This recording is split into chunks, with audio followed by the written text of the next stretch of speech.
Good day everyone, good evening, good very rainy outdoor winter's night time.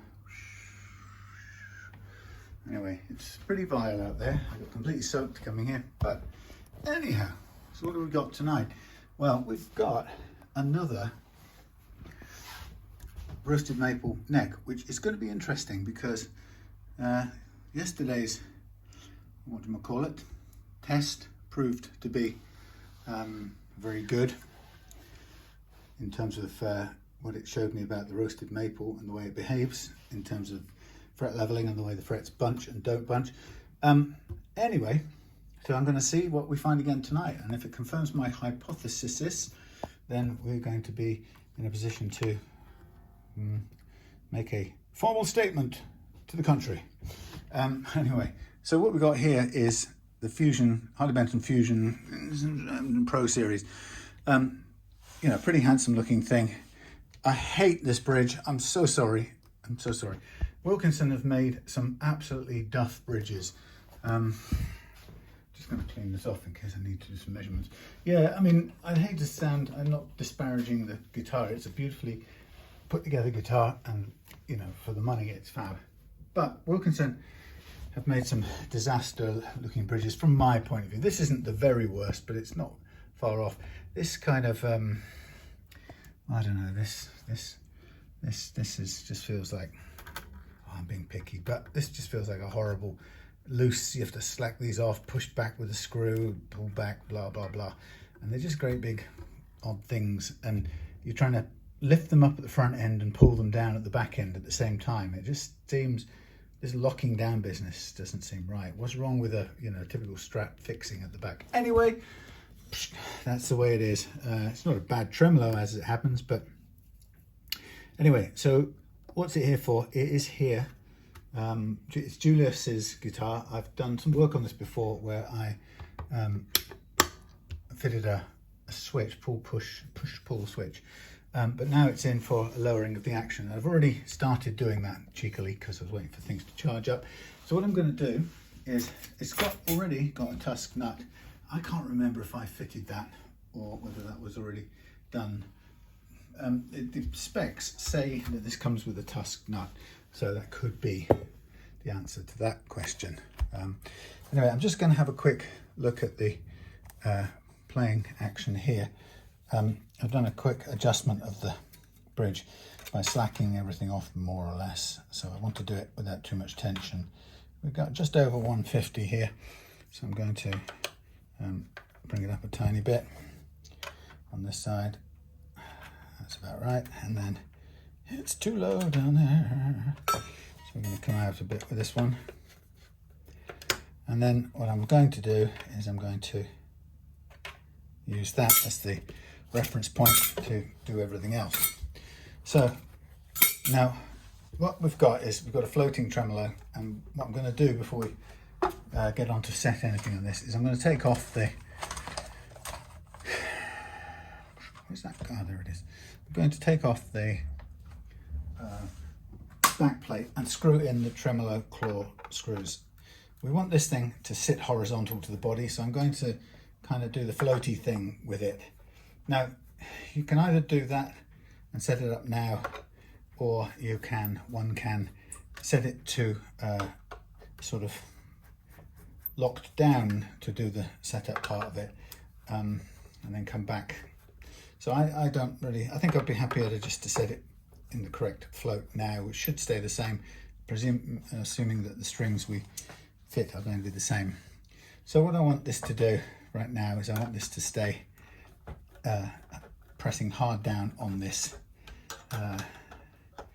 paper, pad of paper that I put in the back here, and that's basically the locking device. And I look at this, and it's horizontal or parallel to the body, so that's got that under there. Now what I want is for it to stay put. I don't want it, whatever I do, I don't want it to bend back. So the next thing I'll do is just tune it. Oh, actually I won't tune it up, just a second. What I'm going to do is I'm going to just pull off the strings, and we might as well mark up the frets while we've got the opportunity now. I think what we're going to do is change the string trees here as well for tusk ones, since we've got a tusk nut. So stay there. Right, let's get the marker pen. I'm going to run up and down here. So this is really about lowering this action, and we'll make it play the best we can.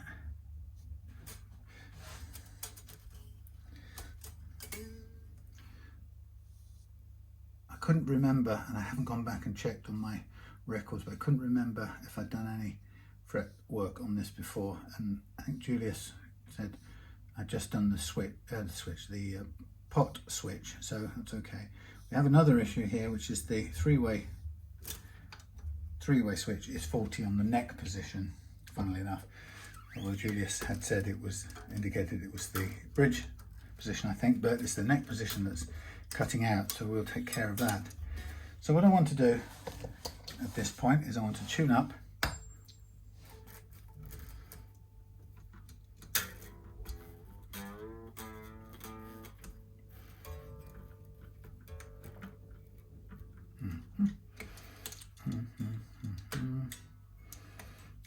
I'm not a fan of these little roller ones myself, but you know, they're decent enough budget string trees, but they're a bit fiddly.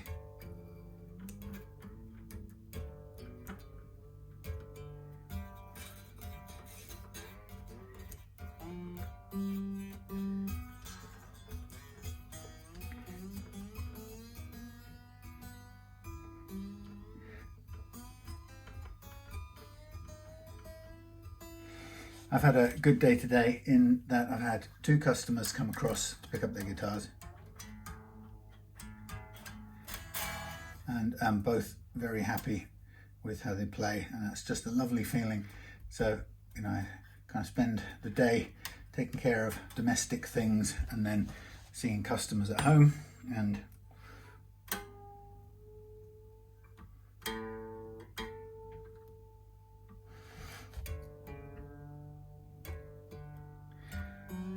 Dave came to pick his hummingbird Epiphone.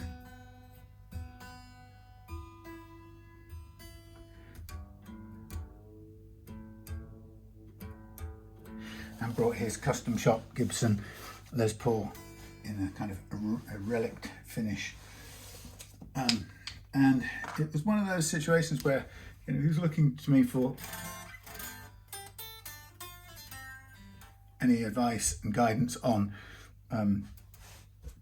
whether, you know, it was worth or it could be improved, and these are pretty much spot on. And my take on it was actually probably not. Why not just you know, leave it as it is. It's nearly perfect.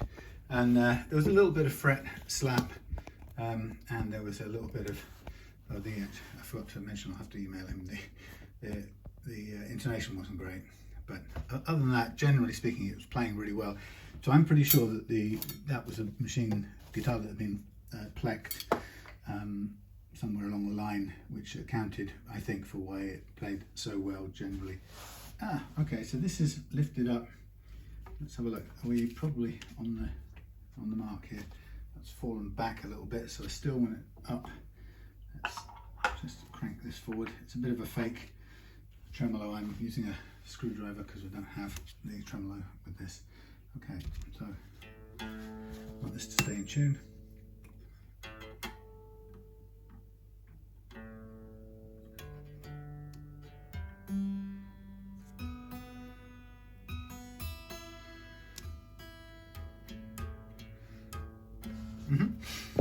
So as regards to the nut here, in zoomy close-up, I can see that we've got some, what's that stuff called? Oh, Julius has put, what's it called? Graphite powder in there, pencil powder, to help the tuning stability. It shouldn't be a problem with Tusk, so what I'm going to do is I'm going to just carve this nut a little bit more so that there's hardly any height above. We don't want any material above the strings, but we'll do that in a minute. So I've got the action set where I want. I've got the springs are on tight enough so that no amount of bending will cause the bridge to lift up. So now we've got the action set at the height that we'd really want it, so we can work on it now with the leveling beam. And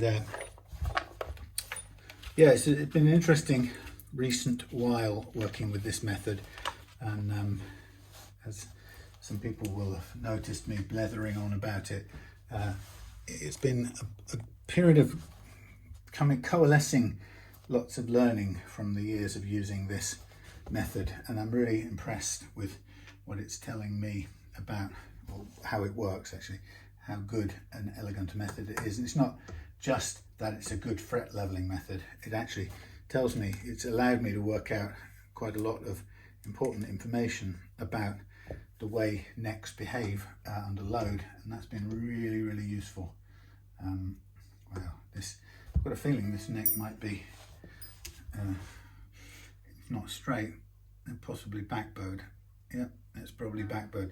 So, okay, here's an interesting one. So people sometimes say to me, they say, how do I check my relief? And there's a very simple way of doing it.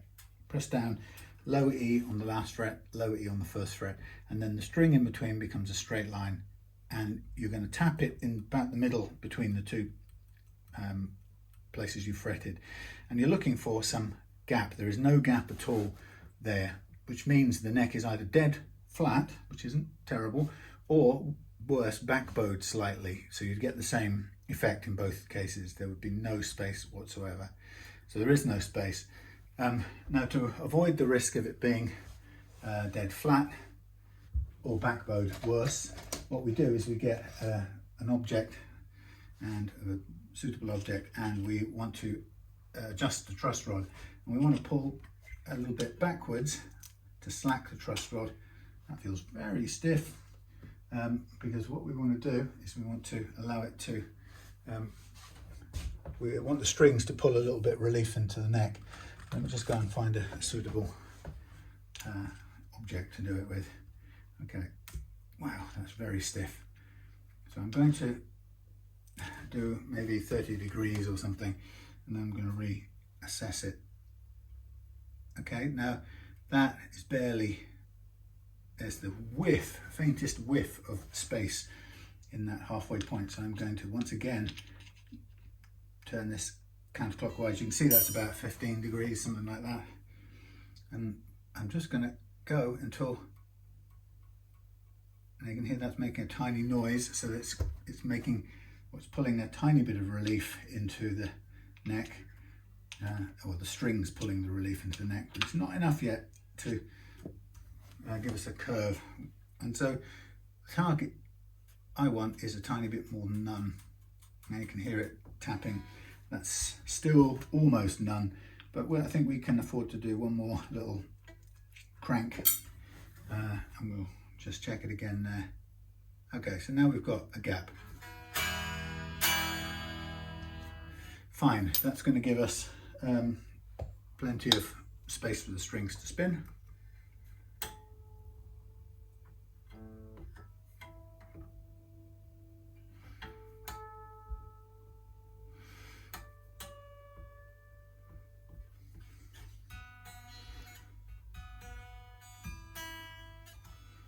So don't be afraid of adjusting your truss rod.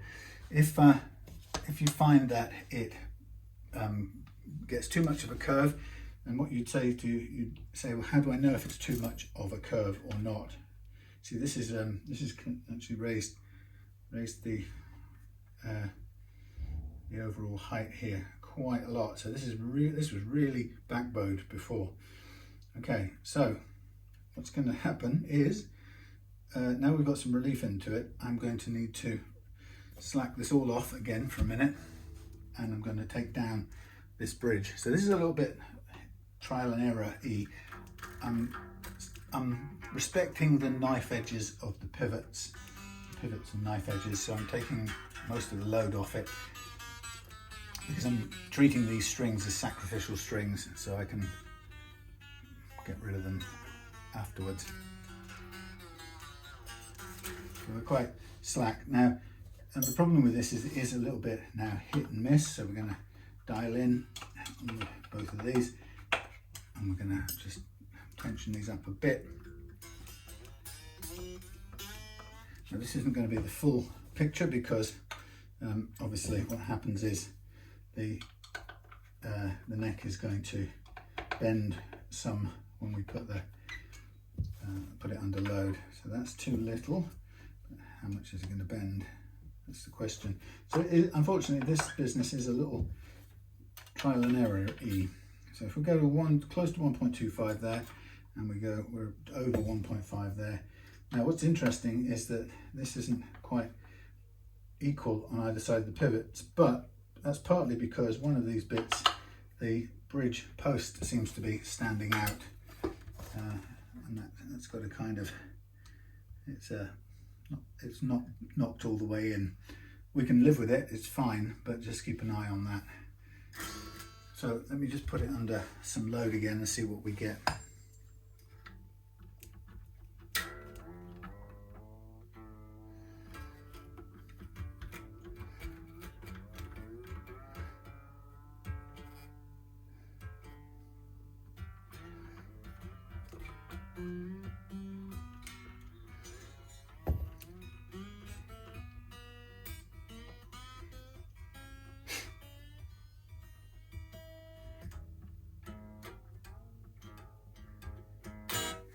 So I'm not worrying too much about the precise tuning. What I'm looking for at the moment is the action. So a fraction over 150, which is okay, and we're dead on 125. That's okay, I can work with that for doing the setup. So I'm going to now tune it, fine tune it a bit more.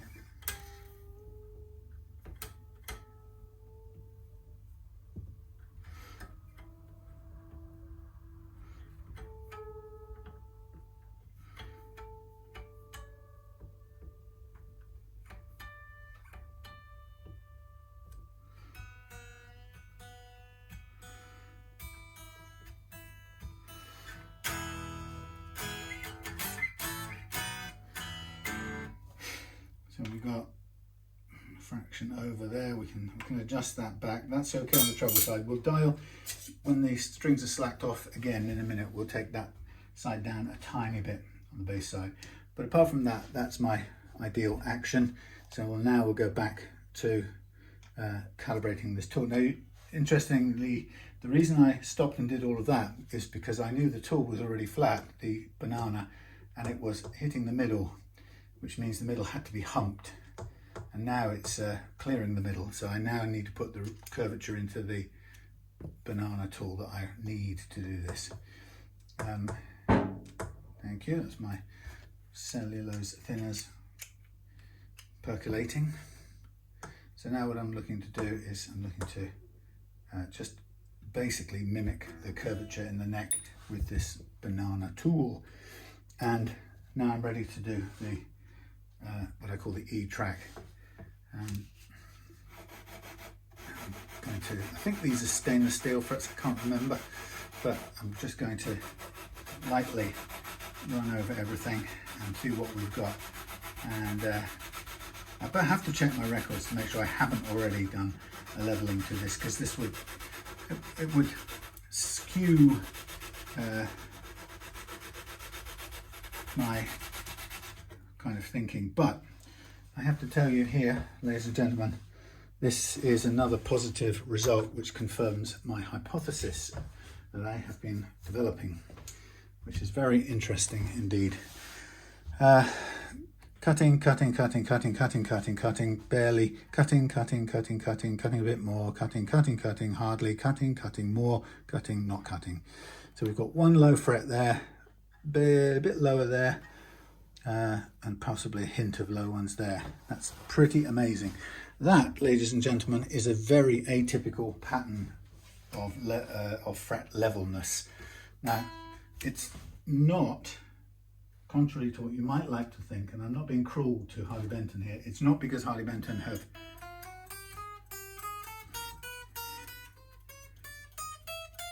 put this through the plec or something.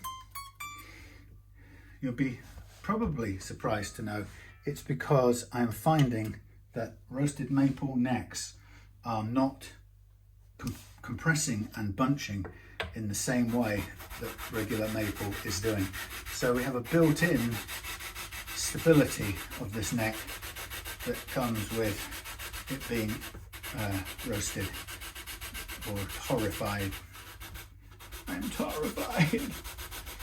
So that's incredible. That is really proving the thing here.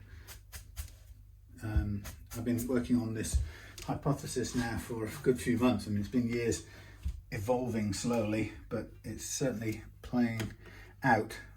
Now, this, you can ignore all of this if it turns out in my records. That low one.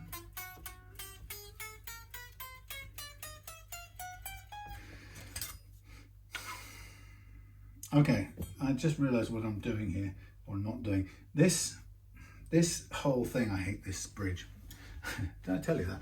This whole thing here has got the saddle set at different heights, so I'm not working with the right thing. And the problem with this is I can't adjust any of this under tension, really, because if I do, what's going to happen is if I try and undo this one, it's going to split off. It's gonna ping these things forward. Can they go forward? No, I don't. Maybe they can't. Maybe they stay in place. That would be good, if I may say so myself. I would hate that to be a design thing. Okay, so I want this to stay in place.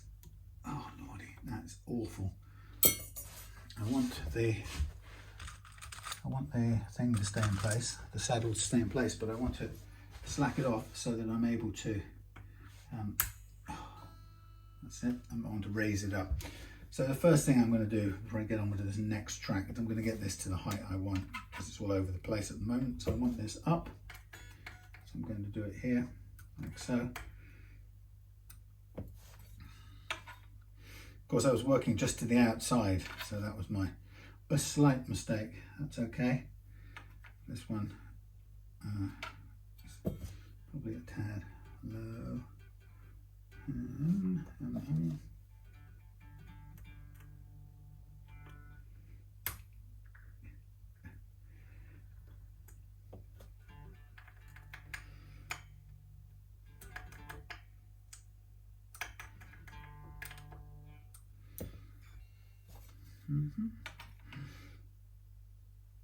Okay.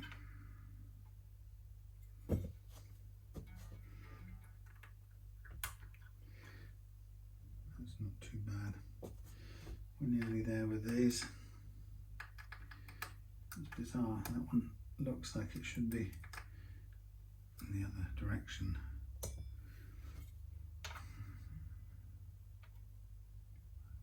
Not quite on there.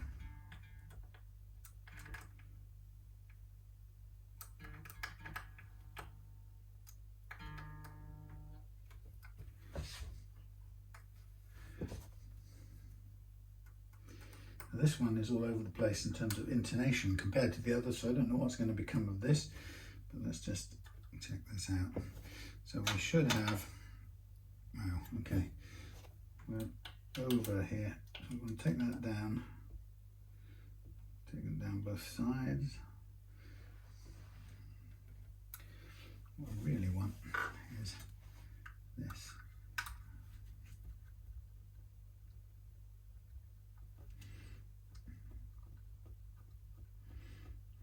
Put this back a little bit to where, closer to where it should be. We'll do the detailed intonation a bit later.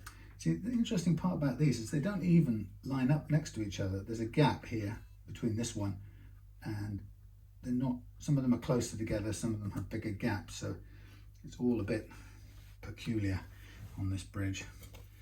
Okay, what have we got? 170, see, that's too high. Okay, so I'm gonna go back and see, this unfortunately, this makes working with this bridge a bit of a pain. So I'm going to go back and set this down. And you know what this is doing this stupid thing is pulling, this is trying to pull the thing out of here, which is not a good thing. It's trying to raise it up.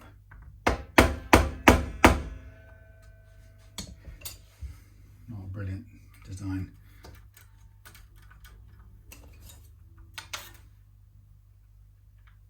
Okay. Right, here we go again.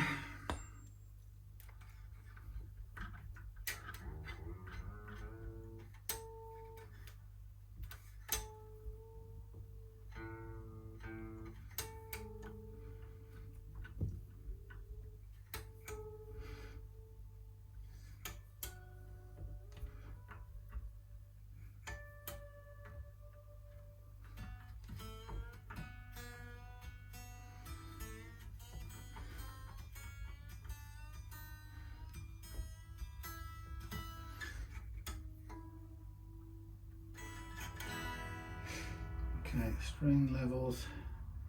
So that one, I can't really see why that one's higher than the others, as it shouldn't be, but apparently it is. Judging by the visual look across the strings, that's odd. It's really odd.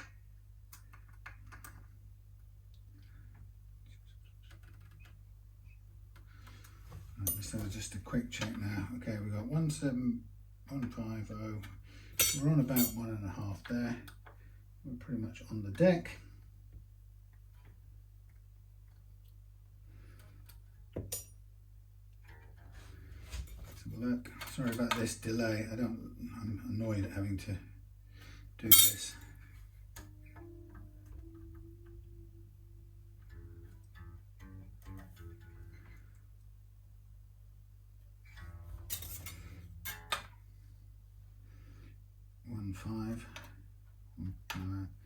Just under 1.5, 1.25, 1 under 1.25, just under 1, barely on 1.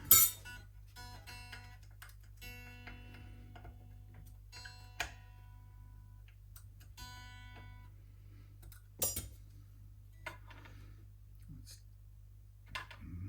just over 1. It's very odd. It's not behaving the way I expect saddles to behave, which is kind of weird. And I can do a lot of this by eye, and this is not behaving according to my expectations.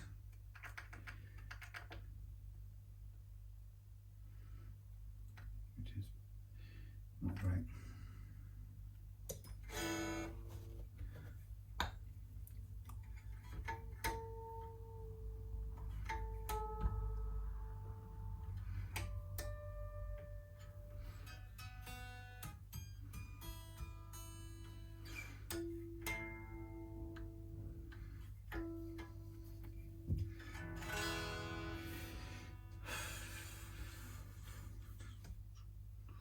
Now, interestingly, this has,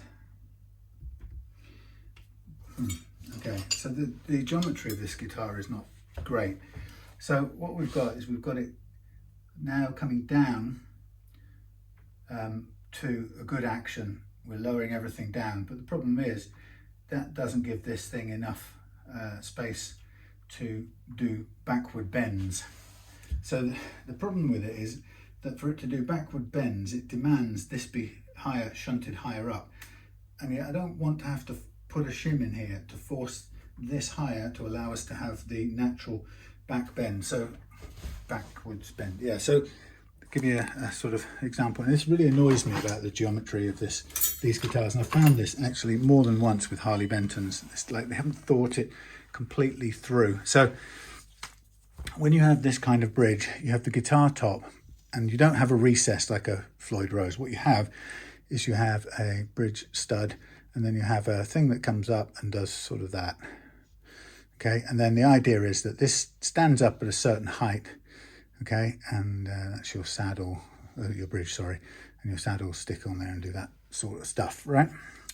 And the idea is that your block is somewhere like that, and the idea is that you've got this amount of movement back, right? And of course that depends how much movement you've got to go back, depends on the distance between there and there, right? Now the problem is, the way the neck geometry is set is, in order to get a decent playing action, I've put the saddles down, but that's not low enough. Then I've wound in these posts, which is now low enough. But what that does is it takes all of this and does something else to it, right? Which is this. So it sets this thing much lower. That's your knife edge. That goes across there like so. And then that's your thing like that. And there's your thing like that. And there's your block. And this now means that that is much smaller. It doesn't, I haven't drawn it very much smaller, but suddenly the amount of back movement on your tremolo has reduced, which is why on 6-screw tremolo systems on Strats, when you have them floating, you tend to have your screws along the front, and you have your basically you have this exaggerated, okay, and you have your plate like so, with your saddles like so, whatever they're doing, back of your plate, okay, and your strings come up badly. Strings come up through there, and out they go, like so. And that canted tremolo, that floating tremolo, you set it to give you all the range of movement backwards that you want. Obviously downwards, you can pitch down, you can go as far forward as you can make it go. But on a 6-screw Strat, you're dependent on, if you want a floating trem, you have to set it up. Now, what do you call it? Floyd Rose works on the basis that you have your posts there, again, but what you have is you can sit close to the deck, because in your Floyd Rose thing, you've got a cutaway there, a recess. Okay, and the recess, not very well drawn, but the point is that the recess is designed so that you can tilt back into the recess for your pitch up movement. But this Wilkinson bridge is in this in-betweeny sort of thing, and what it means is, if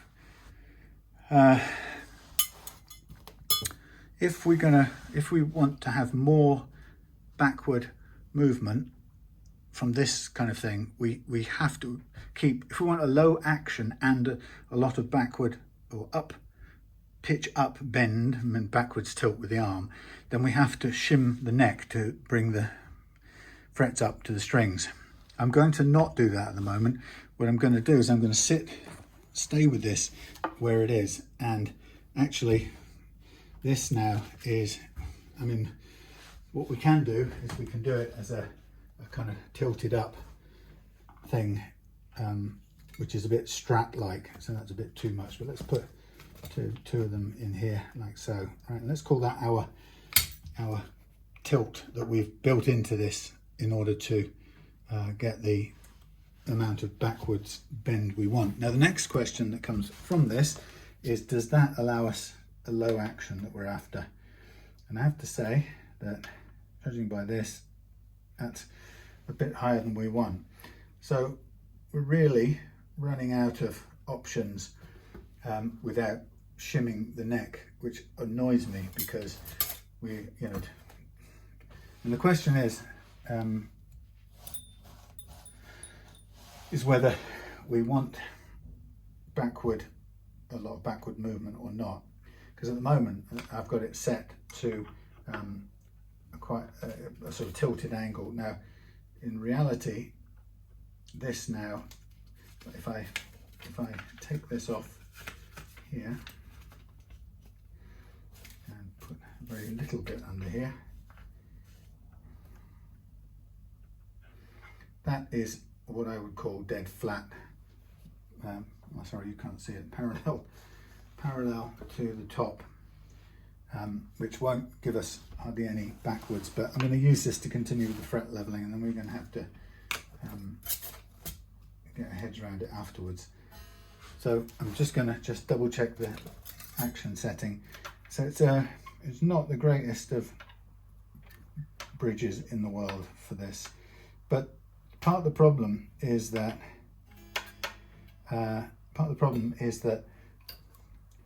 like I say, Harley Benton don't seem to envisage that somebody is going to want to make this play with the low action, and I've found a number of their guitars that just kind of conk out at that point when you're trying to make them play low. There's no, for example, on one of their single cut models, there's absolutely no way of getting the action down, and you have to either cut away some of the underside of the bridge to get exactly where you want, or you're sort of stuck really. So it's not brilliant by any means. So I'm just looking at this, trying to get action. This one's still tight.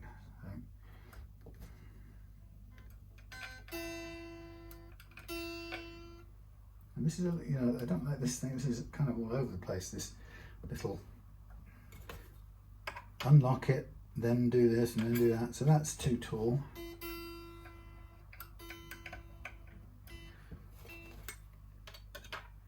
That's dead on 125. Okay, so that's going to be it.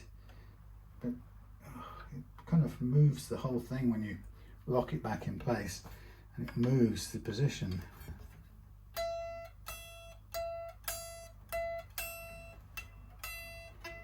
I think that's flat.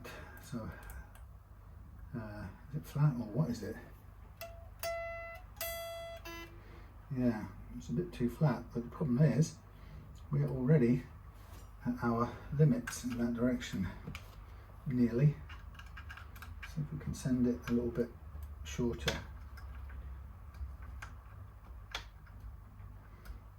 And you can see this thing is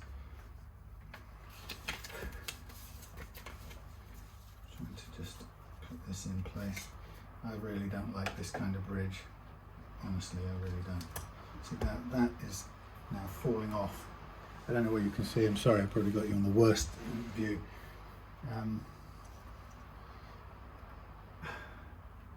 Trying to push this as far forward as it will go. I think that's our lot. So that has got to be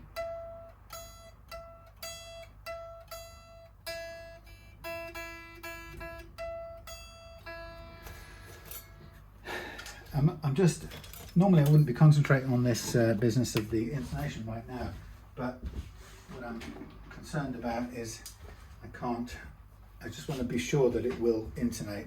If this turns out to be slightly in the wrong place, we're going to struggle. So I'm just doing a quick check while I'm here.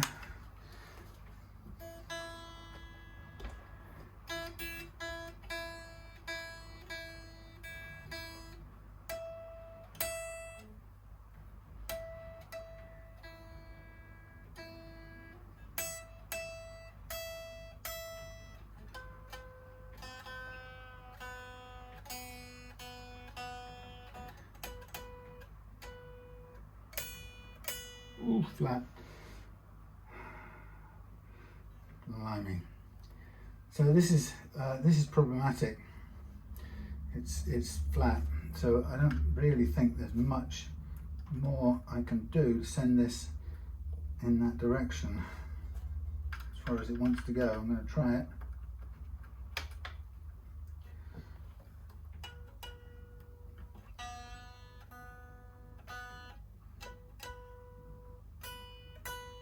Just lock this in place.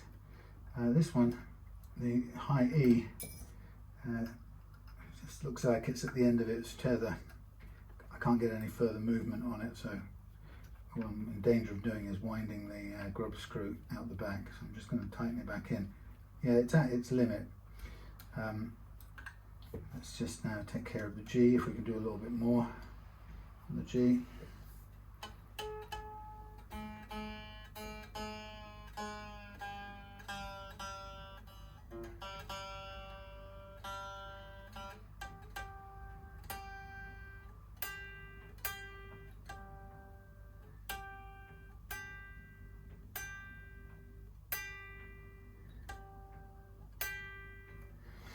It's actually not bad. That's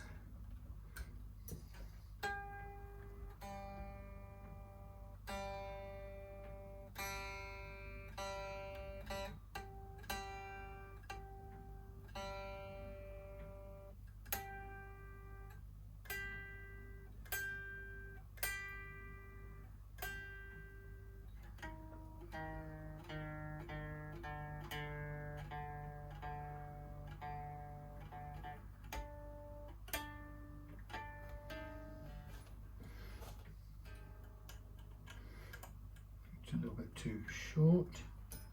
How long is it?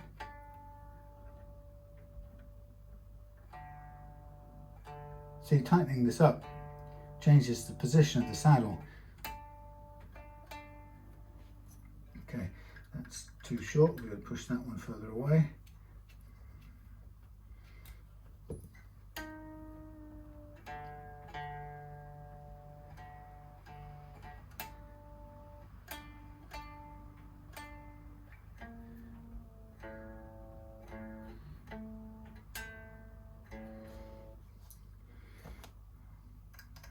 I told you how much I hate this type of bridge.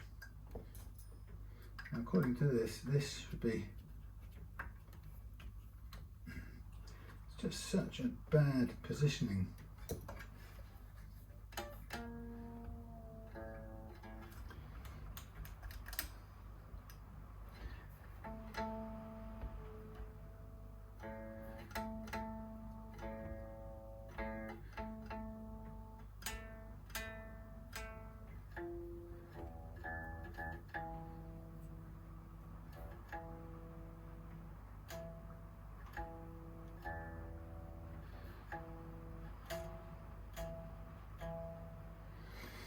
Okay, I'm going to lock that all down because that's as far as this whole thing is going to go.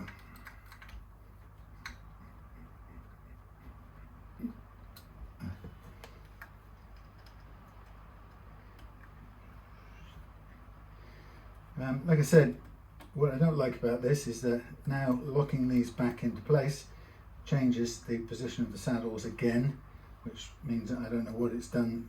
It's probably changed the tuning for a start, and it could well have changed the height a little bit as well, so sub-optimal. These saddles all look slightly a bit odd to me.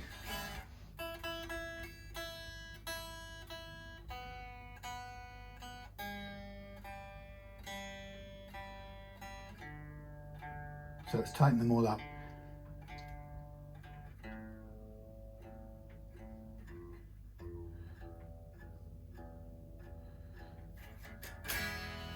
Let's go through all of this again. We go, okay, it's just under 150, that's good. That's good, that's good, that's lower, that's lower. Okay, that's good. I can live with that. Yeah, too faffy, Wilkinson. An unnecessary pile of interrelated things. You don't want to be having things moving about all over the place while you're trying to just do simple things, right? Promise you. Okay, so I'm going to go back to the leveling game now. Just double check, make sure nothing's changed in this department. Okay, right, let's calibrate for the G track now. So, yeah, what was I saying? Yeah, not a good bridge design. It's hard to explain why until you kind of encounter the problems yourself, and then you'll get it. It's like the other one that has the little movable G piece in it, which serves absolutely no purpose at all. It's a complete waste of time, and yet it just pretends to look functional, which annoys the living daylights out of me because it doesn't do anything at all. And I've looked at it from 57 different angles, and you know, it just does nothing still. Okay, so that's looking good. In terms of the frets, that's good.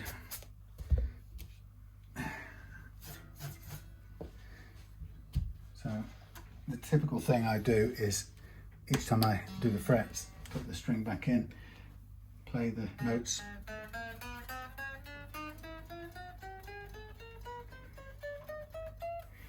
Great.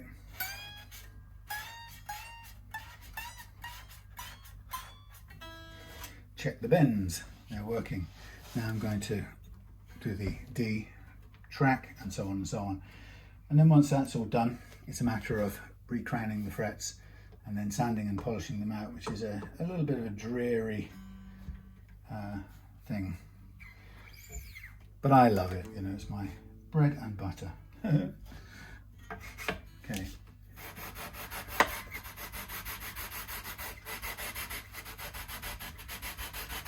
Yeah, this method of leveling has turned out to be extremely valuable for telling me what's happening with the condition of the neck under load, and that's the important. It's also shown me over the years that it's what the neck is doing under load that's really the most critical thing of all, and actually most other leveling methods really don't pay attention to that.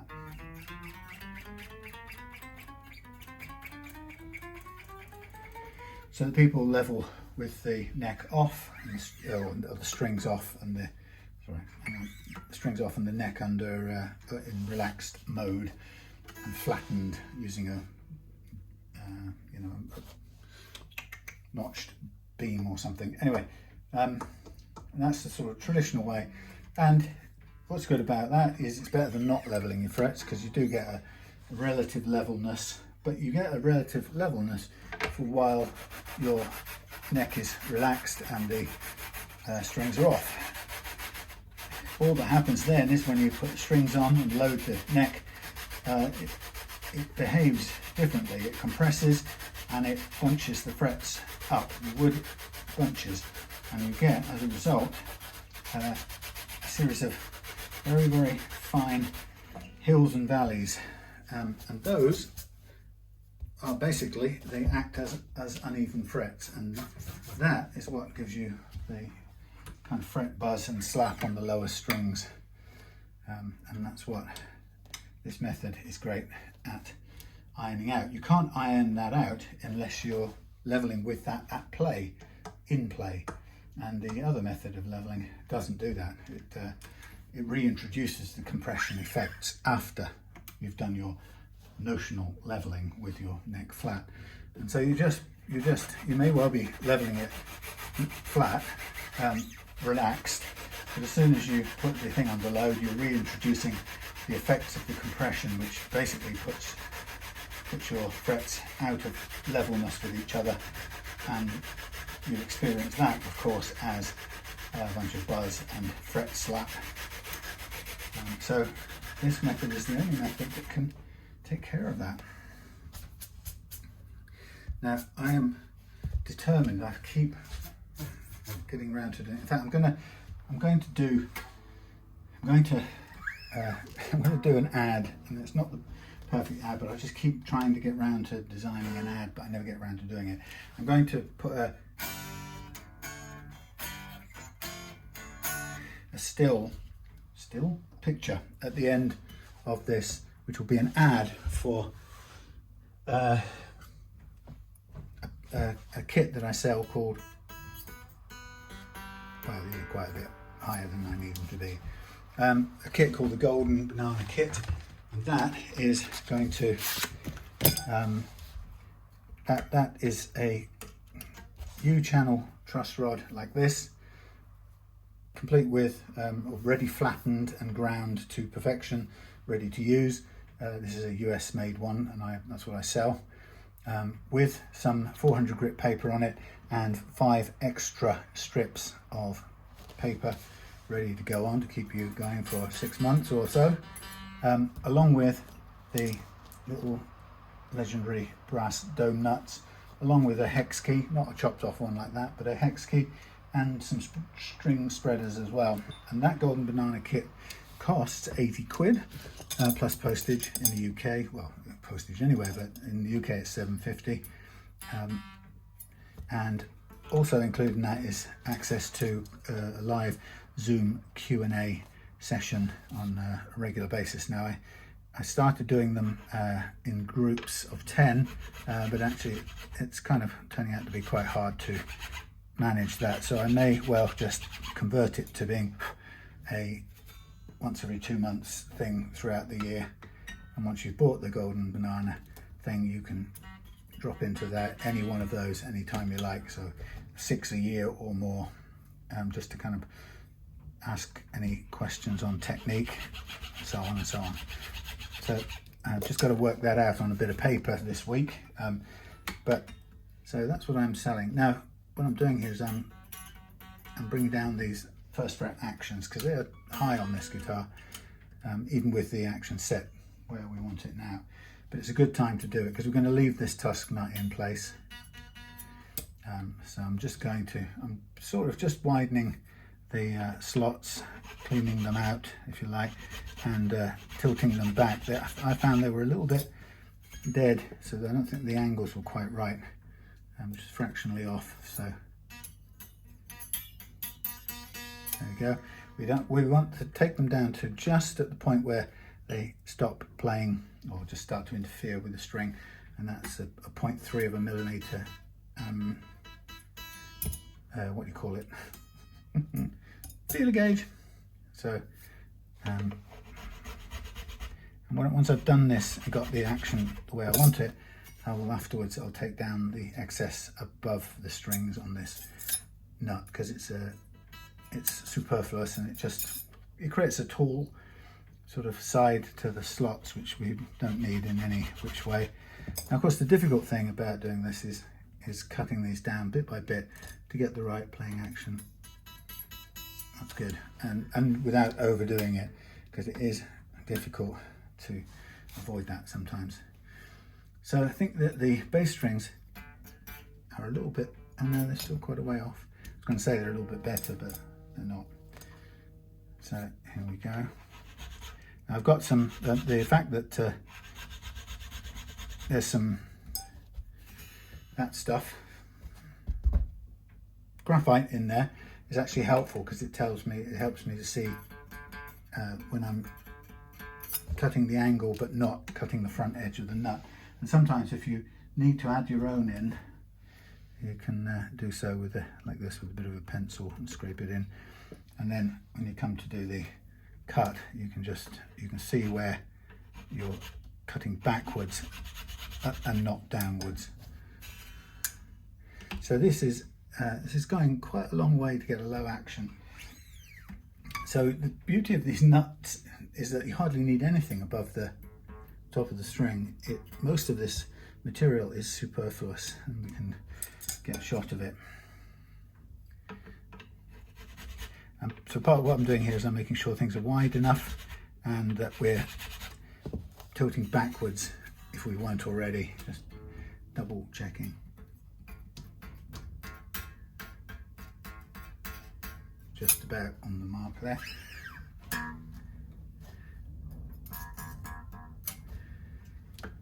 Tiny bit left on that one.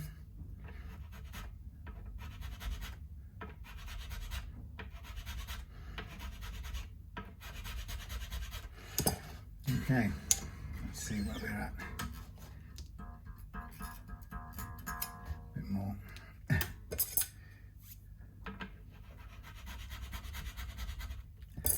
Difficult to cut these thicker slots.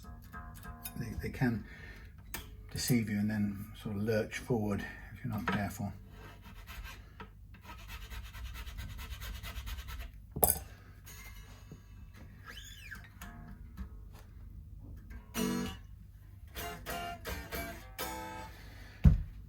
Okay, right, that's good. I'm happy with that. Now I'm going to, what I just want to do about the way, I want to just measure this string. I think these are 9s. We're going with 9s this time, but I just want to make sure they're the same so I can anticipate any, 42s. We can anticipate if there would be any change in the neck relief, but there won't be, so that's good.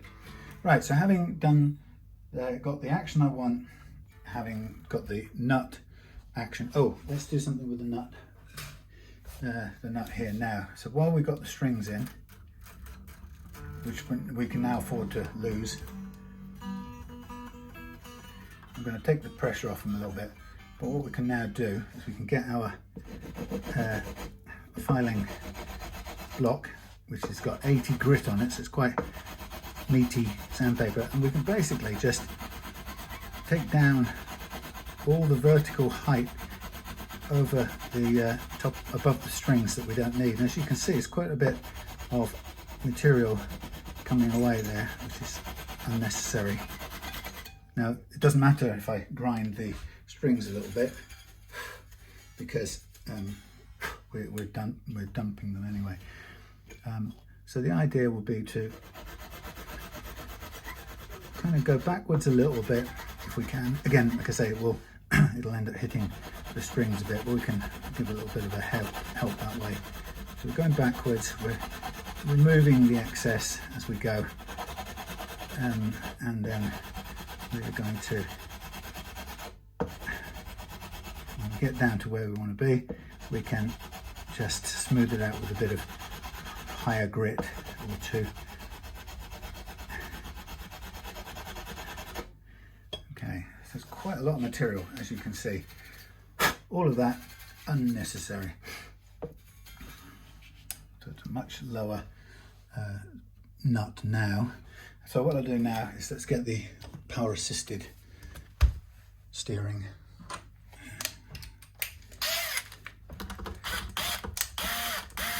And we can remove these. Of course there are locking tuners which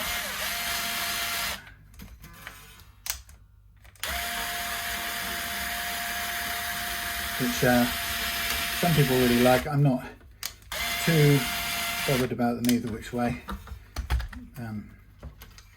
I'll show you how I string them up at the end of this.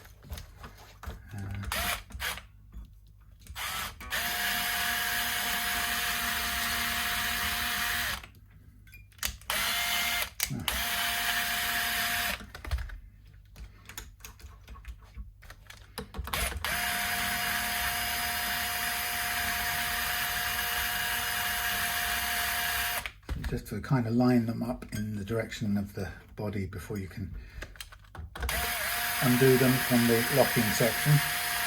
The reason I'm not a great fan of locking nuts is because the sort of idea of them is they're meant to make things quicker for you, and the temptation then is usually to run the string all the way through, not what Julius has done here actually, but push it all the way through, lock it off and just start tightening. That's what a lot of people kind of do expect it to do for them, whereas if you do that, you tend to give yourself no chance to adjust the string again later should you need to do that. So I recommend not going all the way through, but coming back and giving yourself about 1 centimetre of extra string to wrap around a post. And some people will think, well, it just defeats the object of having these lovely fast locking tunery things, but there's always a situation where you find you have to go back and slack off the strings for some reason or other. And if you have your strings all the way through and then locked off at the shortest possible distance, what you'll find is that you try and redo lock down on that point again and it will break. That's almost guaranteed. So adding on an extra centimetre, although it annoys some people who think it's pointless since you've got locking tuners, what it will give you is that get out of jail. You'll have another go at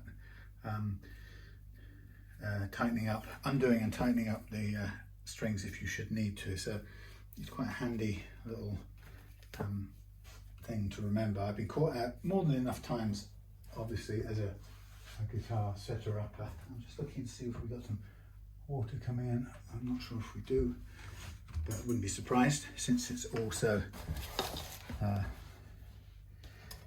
rainy at the moment. Now what I'm going to do now is I'm going to just support that, and we're going to get a lighter grade of thingy, pale, lighter shade of pale, and I'm going to basically just smooth down the back of the nut with this, what is it, 240,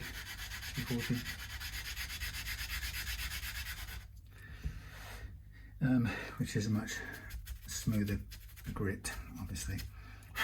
So that's altogether, that's a smaller nut now, that's sticking out less high. I'm just going to round off the front edge of it to make sure that it's nice and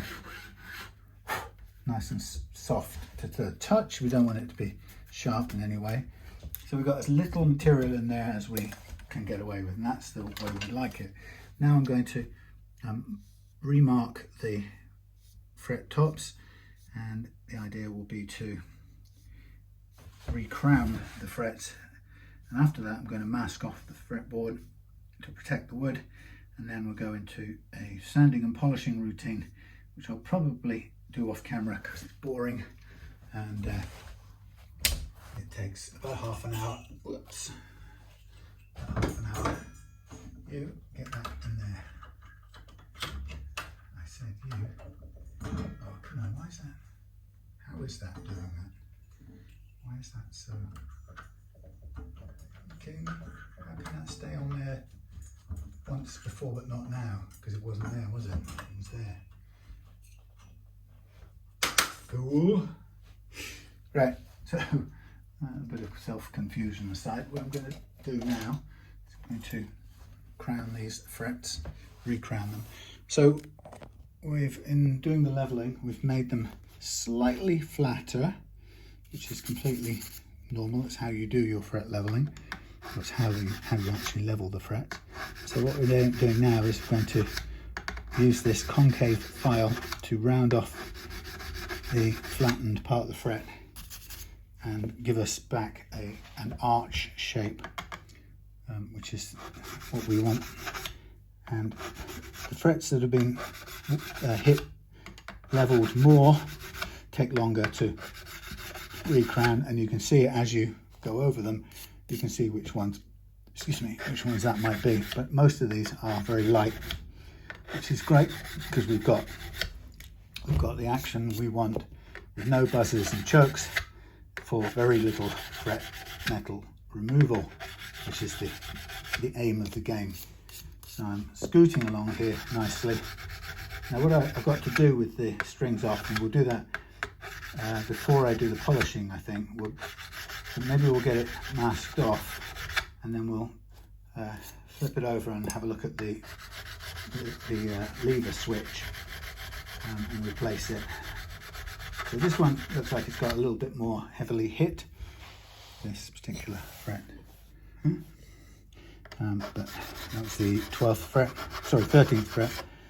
But that's about the highest one of the lot, judging by the amount of rounding off we've needed to do on all of them.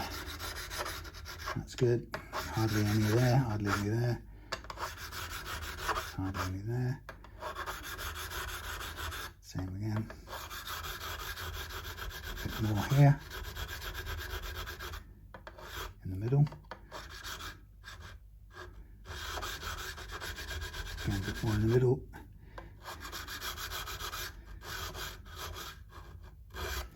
Okay, so that's the crowning done.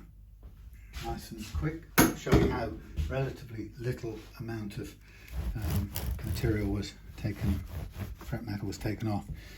So what I'm going to do is just zoom out a bit, and so I'm going to get into the fun of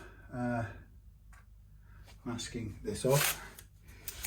I'm going to use regular masking tape mixed in with some yellow masking tape that I've cut into different sizes, because obviously we have to get into the smaller frets, gaps at the end there. So bought ring, oops,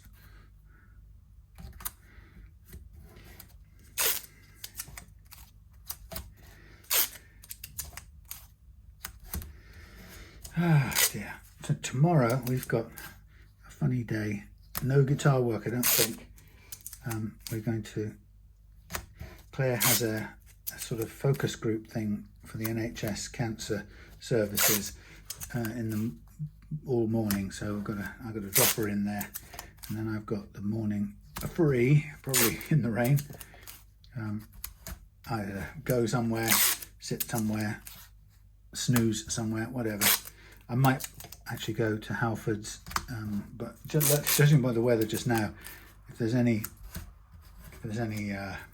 cardboard set out in their bins, it's going to be a soggy mass. So I don't think it's going to be a very good cardboard mission, not very fruitful.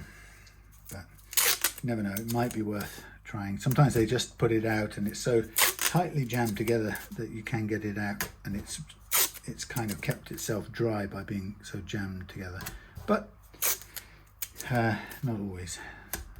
So the last thing you want is a load of soggy cardboard for the workshop, or the shed. Anyway, but I always like to, if I'm in Plymouth, I like to take a run to Halford's if I can and check the cardboard department, because that's always been my go-to. Bike shops have been the place where I get my cardboard for packing guitars from. It's great to have, you know, a few months supply in the bag, as it were. Anyway, right, now I'm going to clean up my other stuff. It's cut in different lengths and thicknesses, and then carry on with that. So I don't know what, I think as far as I remember, I think the lever switches in here are fairly cheap variety, but I can't be sure. But we've only got, don't know what variations we've got in the zone of lever switches. We've got some three-way ones, but I think they're very budget ones, which is okay. They'll do, particularly since the ones that we take out is probably budget as well. Right, so I want a blade pulling up bits of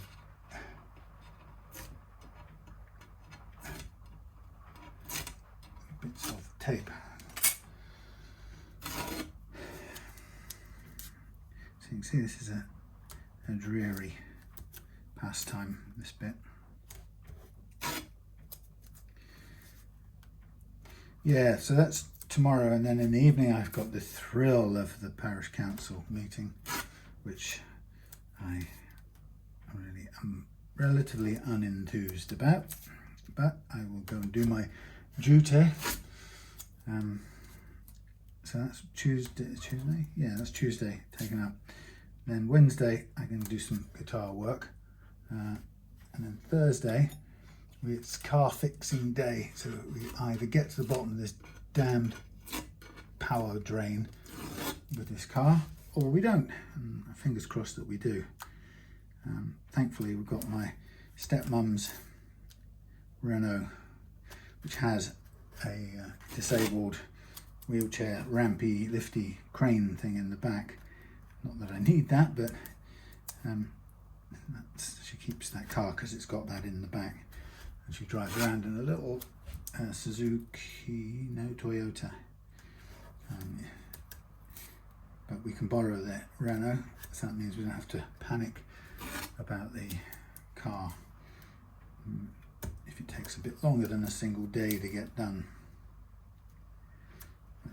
Fingers crossed we will get back normal battery function like normal people who can just get in their car, press a button and it goes.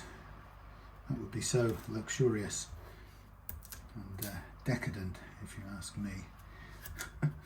Still, I haven't minded too much having to hand start it, although I'm going to have to do, when I go back in a while, I'm going to have to go out in the rain and leave the guitar in the hallway downstairs, go across in the rain to the car, get it, open it up, get soaked, get the charging block attached, get it started, come back, open the back, get the guitars, and my bag, get those into the boot, come back, get in, remove the battery pack, etc, etc. So it's a faff, especially in the rain, but you know, I don't grumble because I'm very grateful to have a car that works at all, and it certainly does. Okay, so I'm just going to kind of cover off this. Now, if you see me covering off the pickup like this, it isn't because I think it's going to get covered in fret dust, because you know what I'm going to say there. Fret dust is not magnetic. Repeat after me. Fret dust is not magnetic. So I'm not doing it for that purpose. What I'm doing is I'm just making sure that the sandpaper that I use can't scuff that pickup. It won't go as far as that one. Right, let me put the paper out the way. Masking tape, I should say. And now let's have a flip over, and before we do anything else, let's take a quick look inside. Let's change that angle to something massively better. Let's see what kind of switch we're going to have to find from the supplies, spares.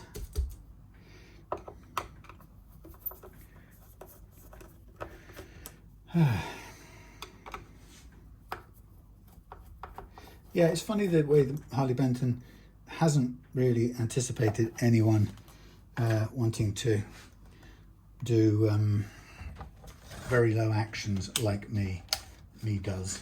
They seem to just assume that you're going to play just with the action that they give you, and that's the lot.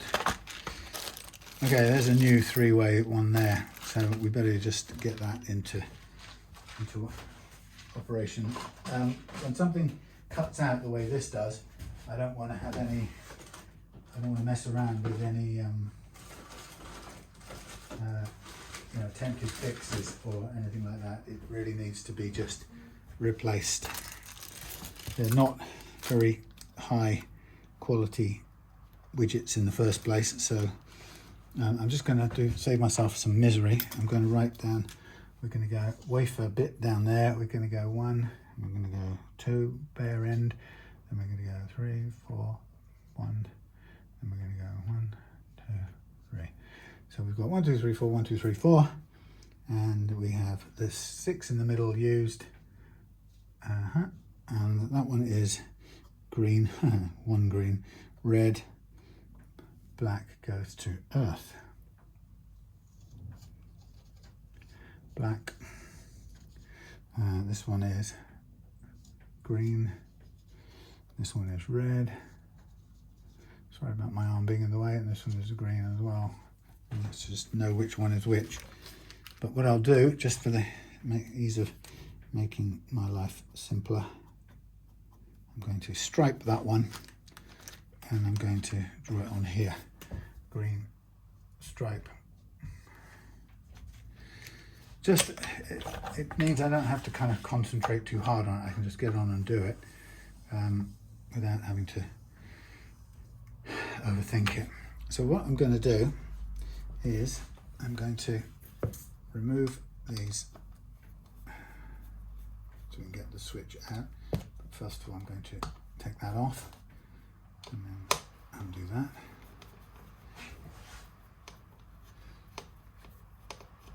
So it's a straight swap, new one for old, and they're the same type of switch.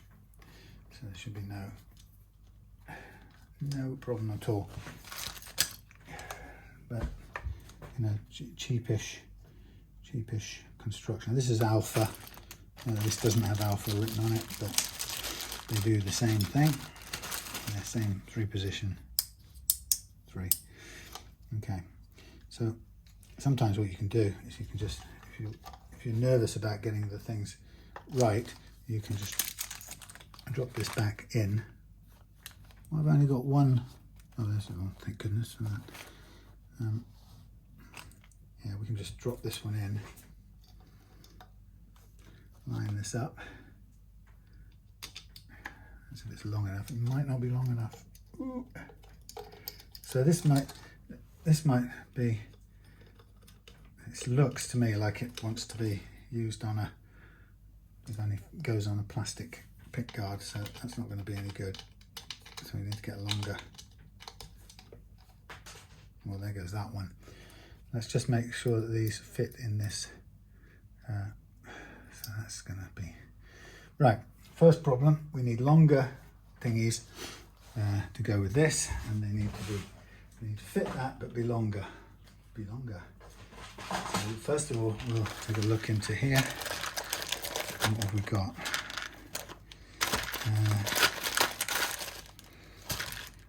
We've got some quite. No, they're not even the same. Right.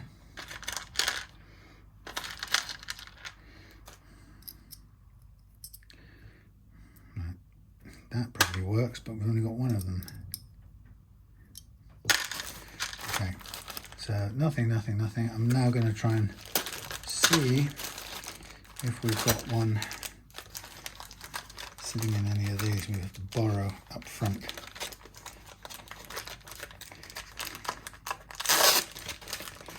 Anyone got anything that's short? Oh lordy. Right, these are all shorties. That's no good. So it's got to go through the wood, and it's a different, this is a different thread, obviously, to that one. And this might work, might just work. Now this is a very small, so we've got to find something that will do that, but longer. It's not going to reach it. Okay, so that's not the case. I have to go to my miscellaneous screws and whatnot jar. This is now kind of scraping the bottom of the barrel in hopefulness.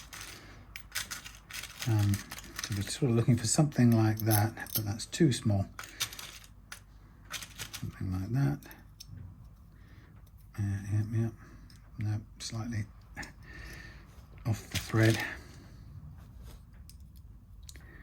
That's one that does work. Big, but the right size. Let's try that one. Probably too small. Yep.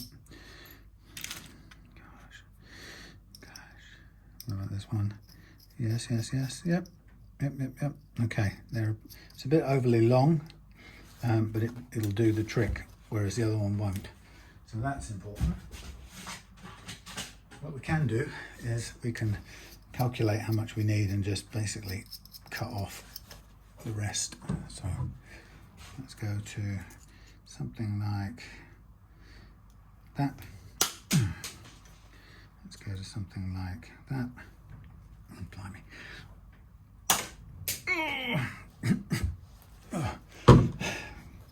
That's probably stainless steel, that one. I would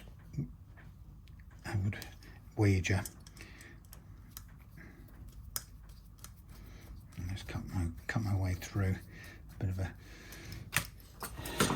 get through the groove thread thing. That's the only slight risk when you cut them, is you kind of burr up the end of the thing, and it can damage your thread. Right, now I'm going to put that on there.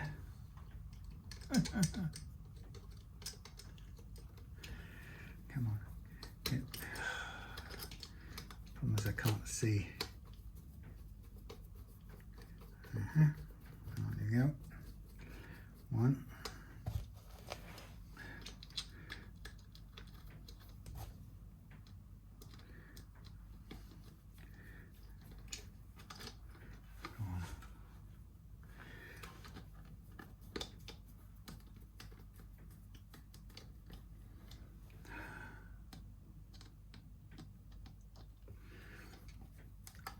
I don't like doing this because it's pointing, or it's turning screwdrivers above the finish material.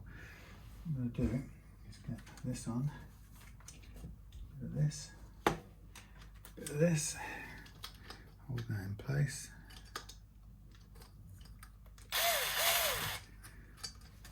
Is that in, on?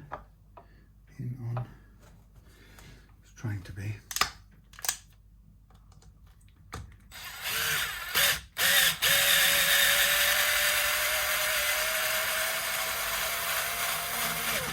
Okay.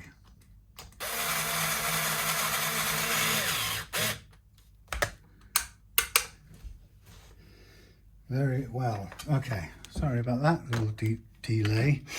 So there's our one that we've kept away with the wire still attached to it, so we can always that's interesting. So this if you don't have a long enough tip or long enough thingy blade coming out of there, what you get is you can risk that not getting into the first position, which I can just do it there. We really want it to stay on. I'll worry about that afterwards.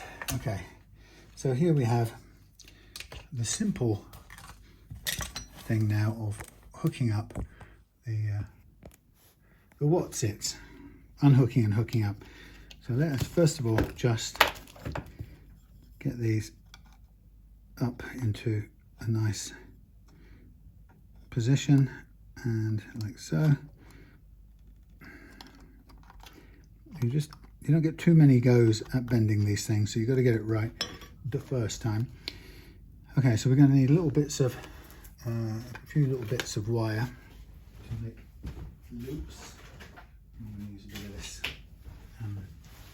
vintage hookup wire.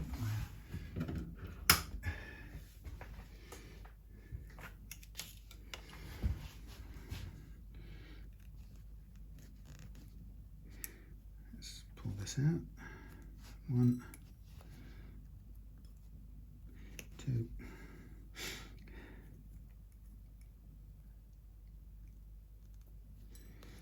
And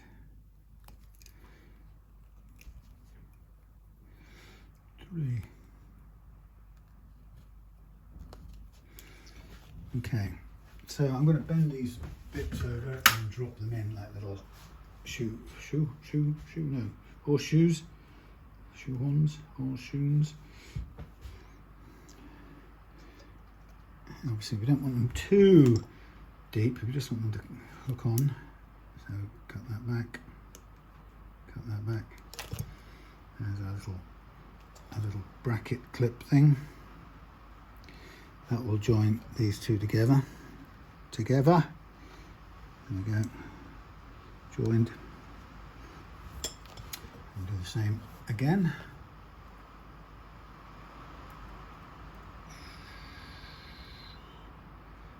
It's raining. Cut these shorter.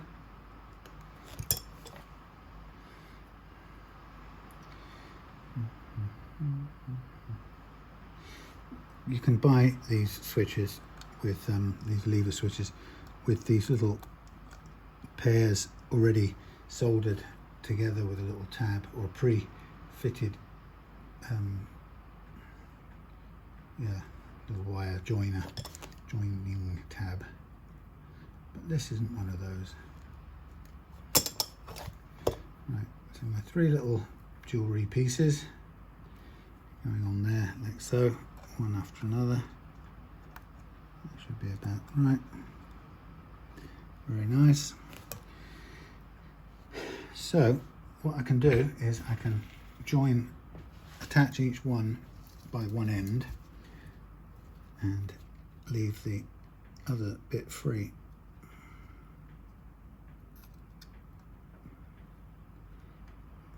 There's one end joined.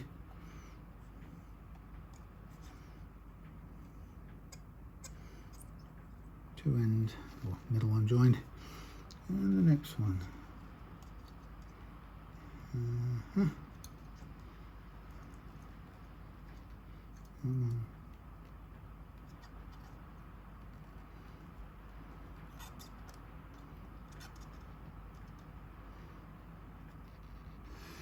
Okay, so that's those bits.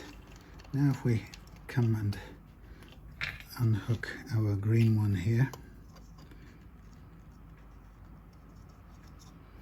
there's our first one, and that can go ideally up and under if we can reach it.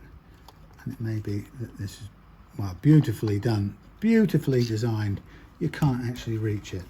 Fantastic, Harley B.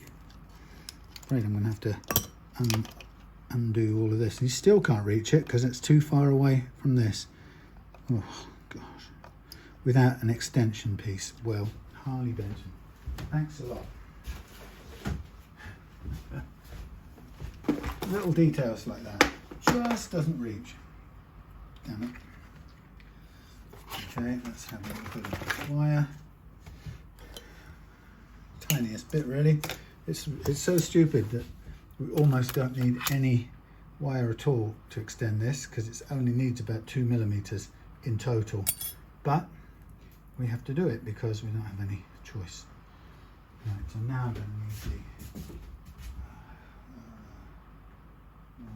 my brain, my eyes, my everything. Okay. So I'm cluttered on here. So I'm going to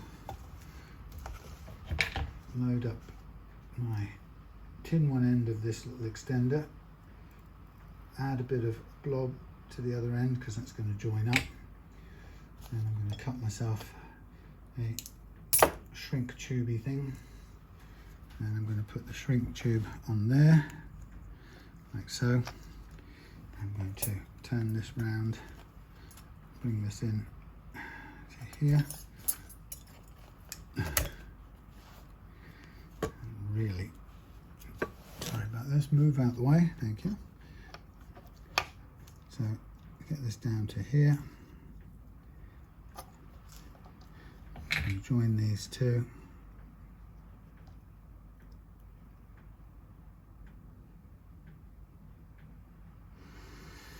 Like that. Let go of that. Bring that up there like so. Bring my hot air gun like so, and then we'll get that in there over the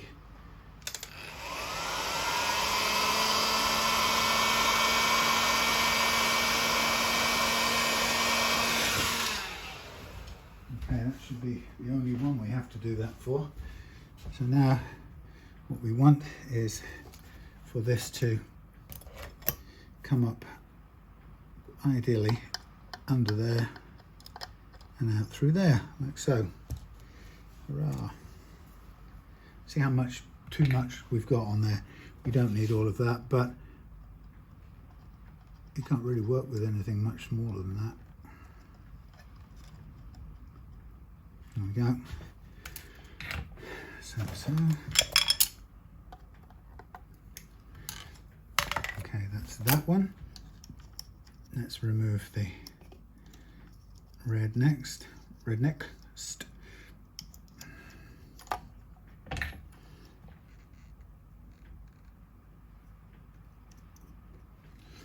a little bit truncated, that one. We can get a little more wire freed up.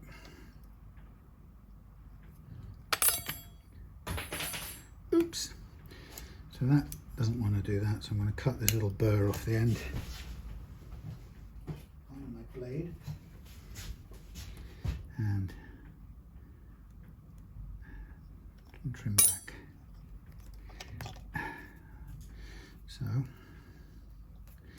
again, probably just need a little bit of tin on here.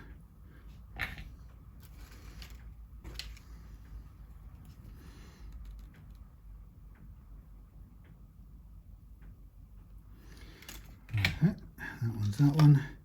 So this is coming up the middle one.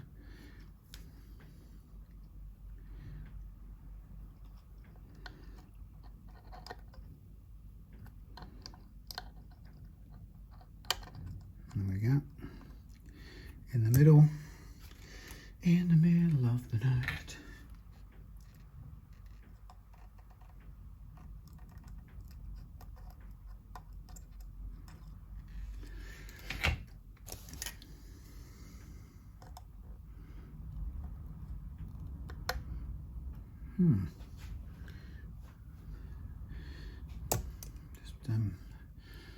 I'm just going to make sure that is connected, because there's a slight chance that I just cut through my lovely little, what do you call it, that thing. Okay, that should be right.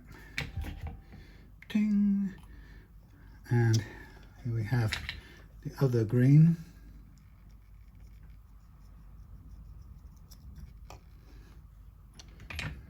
Green, come out of the way. The other green will come up through here. Who's bleeping at me?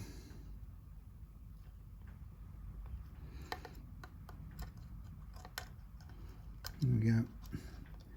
Up through there.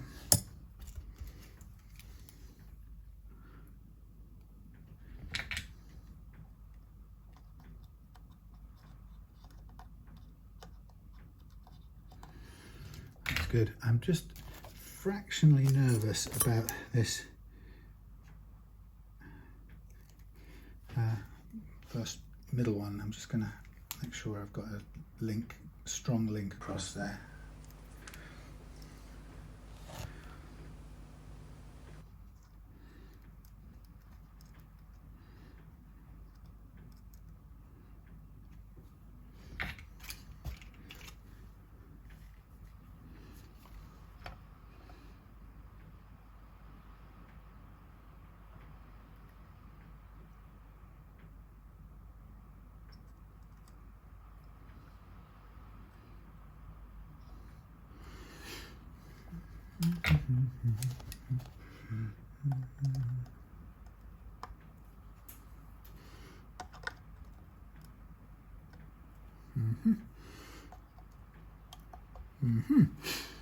And finally, a ground.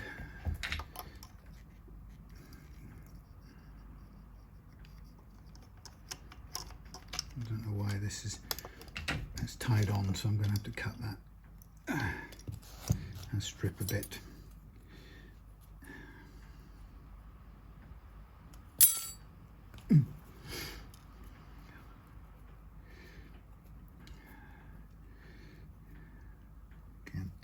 Tin this a little bit, and then we'll hook it on to the grounding point. So.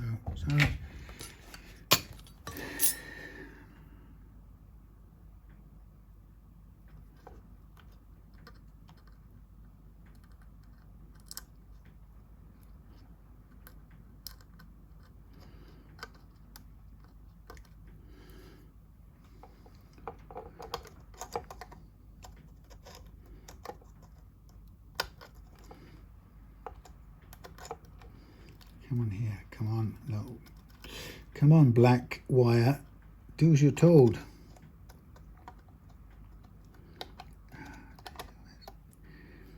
It's just not doing what it's told.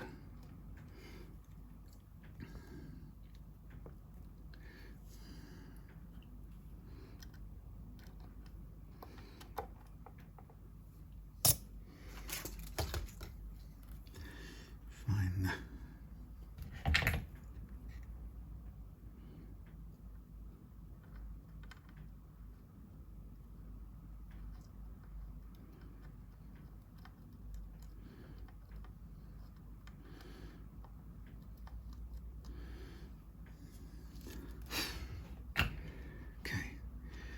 That is that.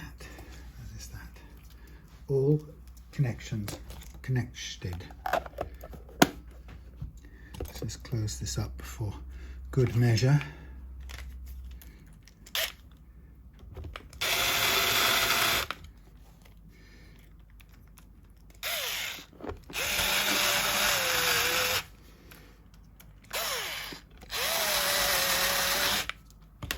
Now, obviously, the thing you want to do right away then, once you've done that, is to test. You don't want to do anything else until you've tested your thing. So let me just move things slightly away, zoom out, hello, zoom out. Right, bits and pieces. Before we do any other sanding and cleaning and wiring up and all the things we've still got to do, let us quickly test the switch. It won't be a very thorough test, but it will be a good indicator.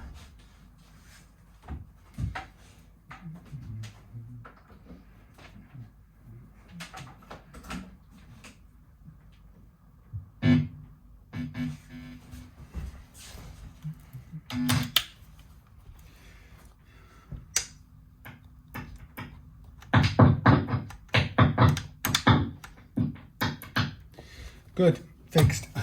That's pretty good. Right. Back under there. Okay, so I need to do some clearing up, and magically I'll do the sanding on there. And when I come back, it'll be time to put on the new strings. All right, so hold off. See you in a minute. Here we are. Frets sanded, polished out, guitar cleaned, fingerboard oiled, new string trees fitted, everything ready to go.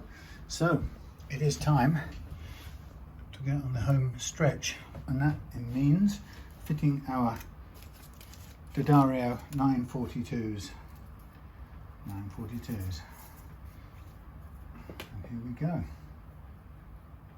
These have got gold core wires. I didn't know they had gold core wires. Wow, they do. Well, the wound strings do. By the looks of things. By the looks of things. Remember when that track came out, Paul Young? Do you remember it?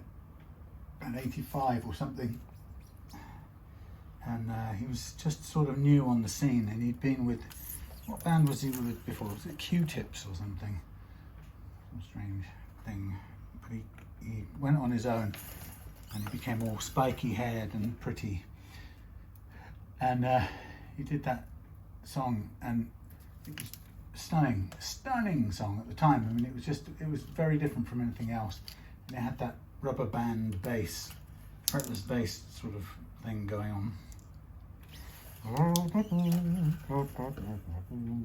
That sort of thing. And it was the kind of era where that was also suddenly started to happen, and before you knew it, everybody and their uncle was playing fretless, including me. I had to go at it. I really enjoyed fretless bass compared to regular bass, and actually the only reason why is because I felt mightily challenged and pleasantly challenged. It's like I could get the notes in the right places, I could play in tune. That's all I cared. I didn't really play any fantastic tunes as such. Right, remember what I said? Pull it all the way through, pull back a centimetre, lock it, yank it. All right, that gives you a wind around the post, of half a wind even, something like that, but enough to give you a second bite at that cherry should you need it. So pull it up, make it sure it's in the block, put it back a centimetre, lock it, pull it. Yes, so yeah, he did that. Wherever I lay my head, that's my home thing. And he had that sort of croaky voice that sounded great in the studio, but when I saw him live, he was supporting Genesis, believe it or not, at Hampden Park in Glasgow one year. God, end of the 80s. And he couldn't cope with the sort of pace of it, or the live singing live, and his voice was just shredded. It sounded terrible. And I guess his sound system, his sound engineers, or the people that did his desk for him, were terrible compared to Genesis, who, you know, were pretty progressive professional band when it came to reproducing fantastic live sound, but poor old Paul Young had to kind of, I think he had to work with his own sound rig for that gig, and he just sounded awful. It was pitiful to hear him. So none of that sort of lovely smoky pop subtlety that we liked from that track was oops, sorry, I didn't zoom out properly. Oh, I'm such a plonker. There we go. Yeah, none of that smoky, warm, smoky subtlety came through. It just was kind of speaker cone splitting noise on the day. But it was yeah, that was a kind of an early exposure to the fretless bass, and the only bass I ever had was fretless, and it was a West Tone. It was a West Tone, yeah, and West Tone Thunder, and I really liked it. Just like I said, for the challenge of being able to play in tune, and it was just, it felt like ear training, whatever that means, you know, musical ear training, to be able to find the right notes. And there's something very satisfying about that if you can do it, because it means, you know, you've got a good ear or whatever. Anyway, so I used to like doing it for that reason. Okay, so I'm just getting, I should have used the mechanical thing, but I'm now getting ready to stretch out and tune up these strings.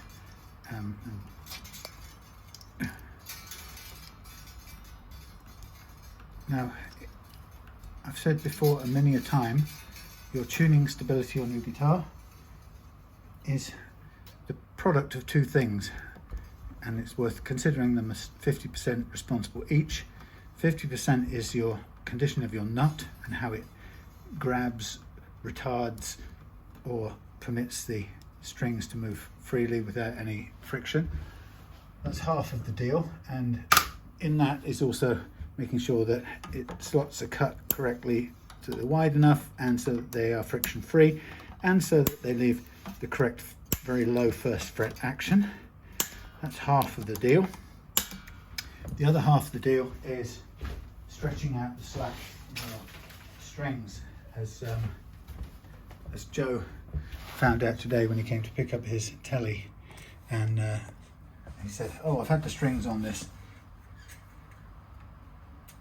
Not telly, not Joe. It wasn't Joe. Sorry, it was Dave brought over his Gibson Custom Shop Les Paul, and he said, I've had the strings on for about 3 months, been playing it, and I stretched the strings massively out of tune with just a couple of pulls, and so he learned quite quickly how much slack can be retained, and we're going to remove it all.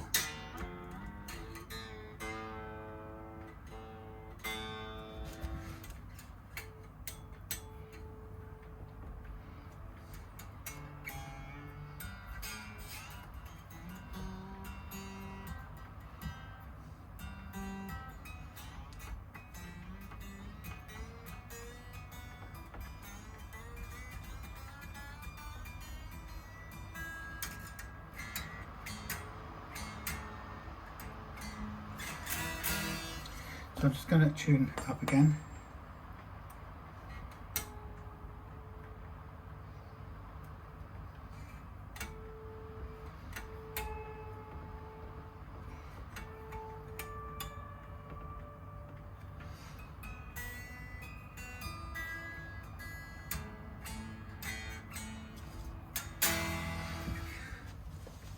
So to stretch all the slack out, we grab hold of the string between thumbs and forefingers and we push, and it's going to detune all the strings. And the good part is, if you didn't do it manually, that slack will sort of stay in the string, kind of leaking out bit by bit, putting your string a tiny bit out of tune each time you play, each time you come to a solo or whatever. So it's really good to get it all out manually. Now, you have to be careful with 9s and lighter because they are delicate. But see how out of tune that's put it. So we do it again.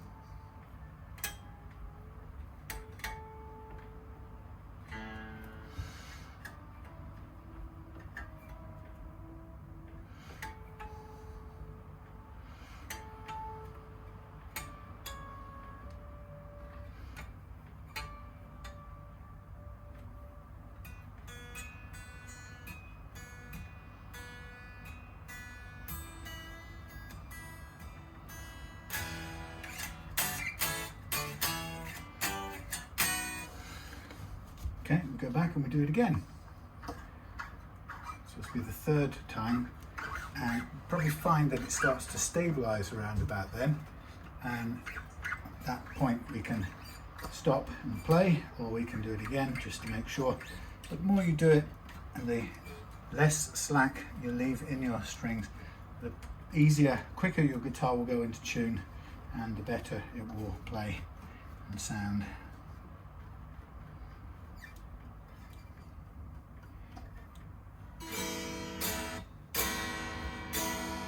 Right, let's try the tuning again, and this time we'll call it quits.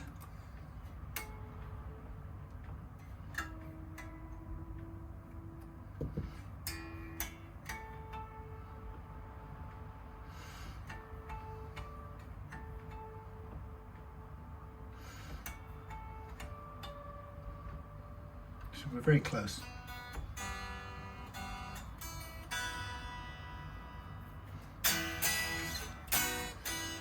So now what I'm going to do is I'm going to just release the Kraken, release these little things. Now that should have gone slightly sharp. And what I'm going to do is I'm going to get the tuner out, and we're going to plug this in. And what we're going to do is we're going to use the tuner to just get this back to pitch. How we do it, we're sharp, so we get the screwdriver and we just basically undo it until that note goes back to a G, and we're nearly there. So there's very little backward movement in this guitar. A little bit.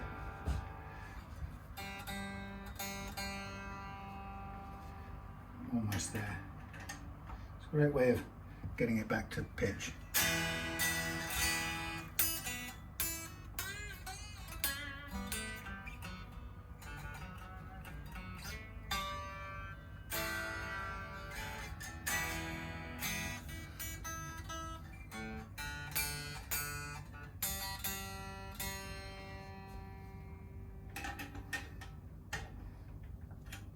Come back up a little bit.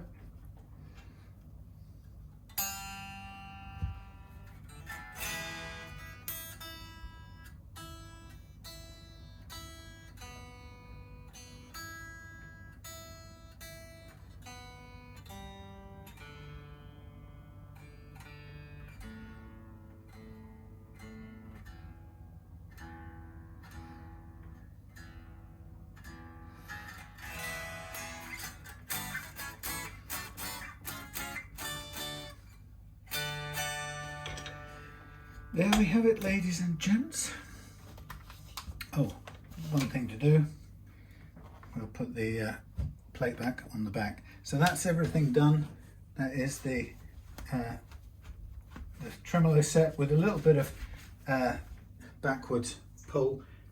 If you wanted more on this guitar, you would have to shim the neck. That's one of the odd things about many manufacturers. They don't really cater for low action, so the overall geometry just isn't up to it. It doesn't anticipate you wanting both tremolo range and a low action and so on and so on. So it doesn't kind of give you much options. But if you don't want a ton of pitch up, which most people don't, most people like a little down shimmer, but you do have a very small amount of up bend here as well, which is just a small amount.